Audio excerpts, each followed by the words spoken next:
Azərbaycanda içlərində hərbçi də olmaqla 4 nəfər dövlətə xəyanətdə ittiham edilir.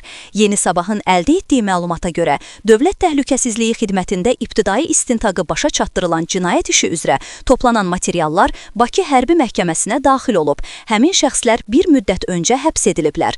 Xəbərə görə, xarici xüsusi xidmət orqanının nümayəndələrinə kömək etməklə casusluq formasında dövlətə xəyanət etməkdə ittiham edilən İlkin Qəmbərov və Vüsal Ağayev DTX tərəfindən görülmüş tədbirlər nəticəsində saxlanılaraq istintaqa cəlb olunmuşlar. Onlardan Vüsal Ağayev hərbçidir. DTX tərəfindən davam etdirilən tədbirlər vaxtı Tural Aliyev İordaniya Haşimilər Krallığı ərazisində, Məmməd Şərifov isə Türkiyə Respublikası ərazisində ələ keçirilərək Azərbaycan Respublikasına